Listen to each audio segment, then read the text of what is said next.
আমাদের হাত এবং বাহু অর্থাৎ আর্ম অ্যান্ড হ্যান্ডস এরিয়ার বুনি স্ট্রাকচার কঙ্কাল অস্থি কঙ্কালতন্ত্রে উইকনেস দেখা দিলে আসুন দেখে নেওয়া যাক সেটাকে কি করে মজবুত করা যায়। তো চাইনিজ আকুপ্রেশার পদ্ধতিতে আমাদের একটি বিন্দু হচ্ছে UB11। বিন্দুটি এই জায়গাতে অবস্থিত, উভয় হাতে দেখুন UB11। তো UB11 বিন্দুতে আপনি পিওর ম্যাগনেট দিয়ে টোন করুন, অর্থাৎ ইয়েলো দিক স্কিন টাচ হবে, বাইরে থেকে সাদা দিক দেখা যাবে চুম্বকের। উভয় হাতে করুন। আপনার কাছে ম্যাগনেট না থাকলে আপনি মেথি দিয়েও করতে পারেন।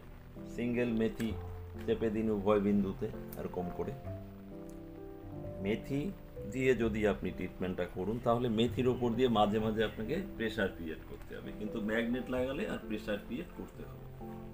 তো দেখুন, সাধারণত ক্যালসিয়াম এবং ভিটামিন D3 ডিফিসিয়েন্সির থেকে আমাদের বুনি স্ট্রাকচার উইক হয়ে যায়। তো ক্যালসিয়াম সমৃদ্ধ আহার সেবন করুন। বিশেষ করে আমাদের ডাল তরকারির মধ্যে একটা শস্যদানা পরিমাণ চুন মিশিয়ে যদি সেটা রান্না করেন তাহলে ক্যালসিয়ামের অভাব অনেকটা পূরণ হয়।